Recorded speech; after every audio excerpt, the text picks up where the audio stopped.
Je sais pas si vous avez vu, mais dans l'émission Quelle époque, avec Léa Salamé et Christophe de Chavannes, oui, parce qu'ils ont réussi à nous mettre Christophe de Chavannes en présentateur politique, moi j'arrive toujours pas à m'en remettre.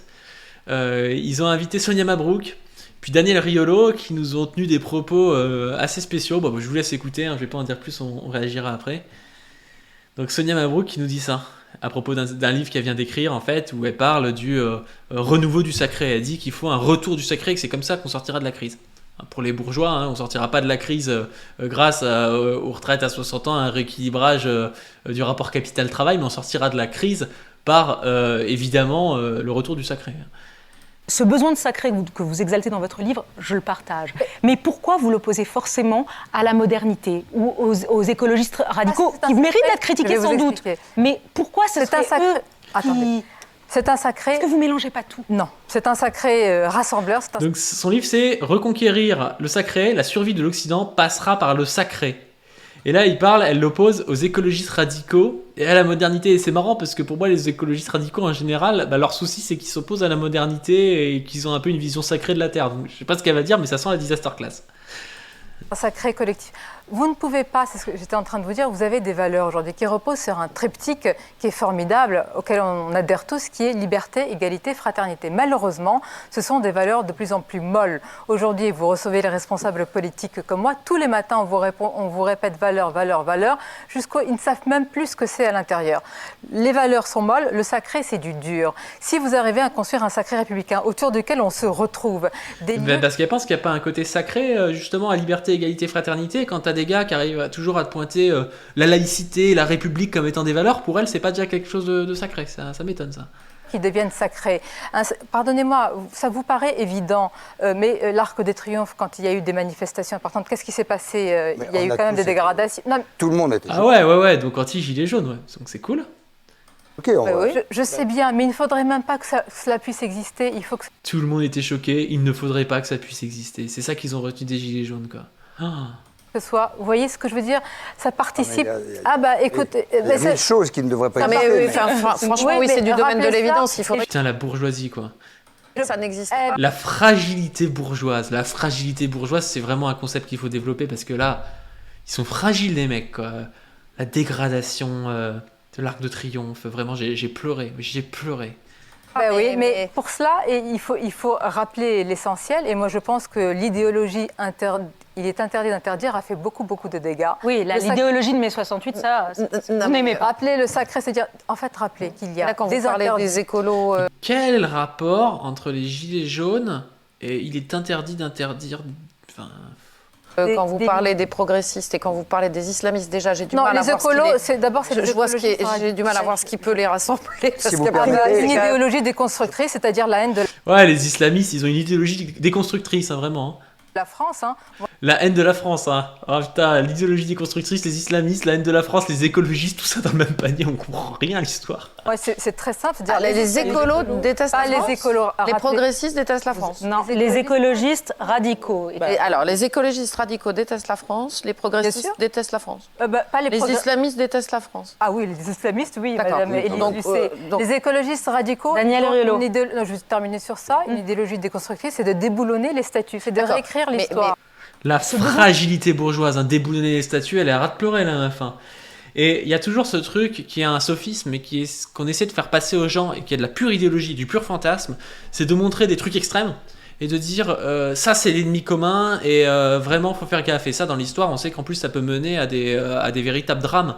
Mais c'est de dire les islamistes, les écologistes radicaux et les progressistes qui déboulonnent des statuts. Et quel est le poids de ces franges-là dans la France actuelle? La France actuelle, c'est une France qui vote à 2 tiers à l'extrême droite. Enfin, à droite, extrême droite. Avec Macron, on ne sait pas trop où il se place, mais il est au moins à droite, quoi. Est-ce qu'il y a un vote islamiste? Non, personne n'est pour les islamistes en France. Il y a 200 mecs qui sont pour les islamistes en France. L'écologie radicale, est-ce qu'elle est très puissante en France? Non, c'est pas le cas. Puis en quoi l'écologie radicale, c'est vraiment un problème? Ça, je sais pas, mais bon, bref. Les progressistes déboulonneurs de statuts, c'est pareil. Enfin, les mecs, ils vivent dans une vidéo de sanglier sympa, quoi. Pour eux, c'est evergreen partout en France, quoi. C'est vraiment, mais n'importe quoi. Alors qu'à gauche, il y a énormément de gens, en plus, qui sont critiques de ces franges-là. Qui sont critiques des mecs qui sont en mode cancel culture à fond les ballons et tout. Même on voit l'évolution d'Usul, je trouve que Usul il s'est de plus en plus écarté de ces choses-là, quoi. Donc c'est pas du tout quelque chose d'important, ils essaient de nous le faire passer comme étant regardez, c'est le néofascisme ou c'est les islamistes, l'écologie et puis les déboulonneurs de statues, c'est ça ou le néofascisme, quoi, le retour du sacré un peu bizarre, reconquérir les valeurs occidentales, je sais pas quoi. Enfin c'est vraiment assez flippant. Enfin bref, vous allez voir que il y a Daniel Riolo, donc le grand analyste politique. Hein. Vraiment, moi, je trouve ça intéressant qu'on fasse parler tous les penseurs politiques de France, qu'on fasse parler Daniel Riolo de politique. Quoi. Déjà, quand il parle de poker, il est nul, alors en politique. J'ai envie de soutenir Sonia Mabrouk et je suis très étonné qu'on ne comprenne pas complètement ce qu'elle veut dire. Moi, ce que j'entends dans votre propos, et corrigez-moi si je me trompe, c'est quelque part une réhabilitation de l'Occident et de ses valeurs. C'est ça finalement que moi j'ai pas. Et de la chrétienté. Et vous imaginez que des normies comme Daniel Riolo, il vous parle de la réhabilitation de l'Occident et de ses valeurs. Enfin, il y a 20 ans, ce gars-là, il aurait été pro-PS, centre-gauche, parce que le pouvoir était là. Et aujourd'hui, le pouvoir est tellement en train de dériver à droite que les mecs, ils parlent comme Éric Zemmour, quoi. Oui, donc de ses valeurs historiques et culturelles. Et on ne peut pas ignorer qu'aujourd'hui, dans le monde, venu depuis les universités américaines, arrive un courant qui déferle sur la France, également dans une université, la cancel culture, cette culture woke qui l'accompagne et qui veulent simplement une destruction des valeurs de l'Occident. Et quand on parle de déconstruction et que des leaders politiques... Putain, mais c'est des boomers en plus, enfin, c'est des trucs, ça fait... Nous, sur Internet, ça fait 10 ans que c'est fait, la critique du wokisme et tout. Oh, et là, les gars, ils sont là à trembler. Mais quelle fragilité bourgeoise. Vous parliez tout à l'heure des écolos. On parle d'écolos radicaux. Mais si vous entendez parler Sandrine Rousseau, je suis désolé, elle s'inscrit dans un courant de pensée qui est une destruction des valeurs occidentales. Mais vous imaginez, vous avez peur de Sandrine Rousseau, quoi. C'est juste une meuf qui fait du bad buzz et tout, et puis qui essaie de décavaler un peu la fenêtre d'Overton, quoi. Enfin, c'est rien, Sandrine Rousseau. À présenter, elle n'a même pas gagné à ELV, et ELV, c'est 5% des votants. C'est quoi, ça? Ce sont deux sujets. Alors, le néo-féminisme et l'écologisme radical sont liés. Je ne vois pas en quoi ce sont. Expliquez-moi quoi ce sont. Et le progressisme n'est pas condamnable au même titre, mais souvent, dans le champ politique, il a besoin de ses alliés pour être élu. Il les met un petit peu dans sa charrette derrière et il les traîne derrière lui. Mais pas toujours, cher Daniel. Moi, c'est la seule chose, et c'est le premier propos que je voulais dire, c'est qu'on peut partager, et je partage, une partie de votre livre sur l'absence... Ah tiens, étonnant, Léa Salamé partage une partie du livre de Sonia Mabrouk, la survie de l'Occident passera par le sacré. Du sacré, et il faut revenir sans doute à des moments, à des rituels. Bon, parfois vous allez trop loin, pardon, les messes en latin. Vous êtes pour la réhabilitation des messes en latin. Si, j'y tiens. Vous avez déjà... Mais vous voyez à quel point c'est un fantasme. C'est un fantasme. Mais quel délire. Mais c'est un délire, vraiment. L'anti-wokisme. Mais c'est un putain de délire. La meuf, elle s'appelle Sonia Mabrouk. Je crois qu'elle est née en Tunisie, la meuf. Vous allez me dire qu'elle a assisté à des messes en latin, quoi, mais... Putain, merde, c'est pas ça.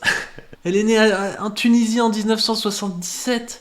Enfin, qu'est-ce qu'elle vient nous rapporter? La France n'est plus la France, il faut des messes en latin. Mais toi, t'en as vu des messes en latin? Ça t'a empêché d'être française? Enfin, qu'est-ce que c'est que ces conneries?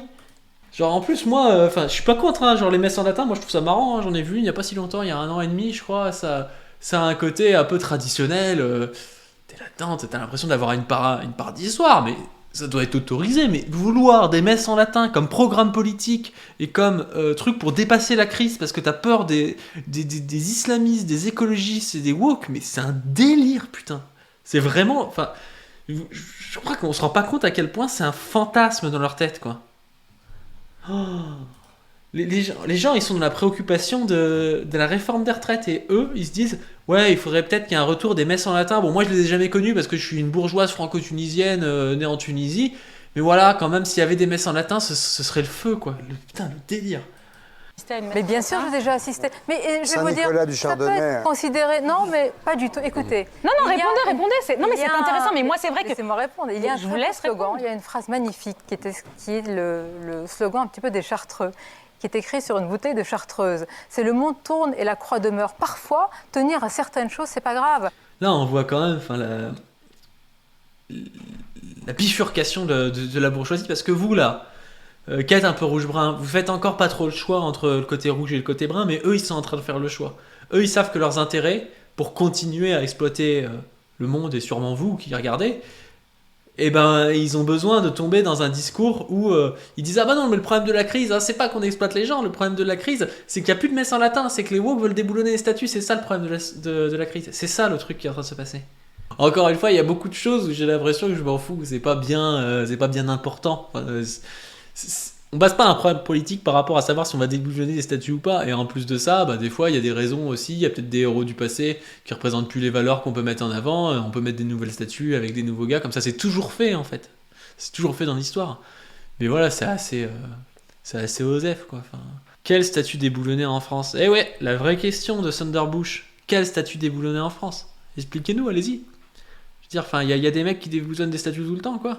Non mais encore une fois, et puis l'acte de déboulonner des statues, moi personnellement, je trouve que c'est un acte aussi un peu qui est symbolique plus qu'autre chose. C'est pas bien important, si vous voulez. Quand on déboulonne les statues de Lénine en Ukraine, c'est symbolique, mais qu'il la déboulonne pas, de toute façon, la réalité politique, c'est ce que font les corps sociaux, c'est qui a le pouvoir. Si le mec est anticommuniste et déboulonne pas les statues de Lénine, sincèrement, qu'est-ce que ça change ? Ça change pas grand-chose. Voilà, c'est un peu pareil.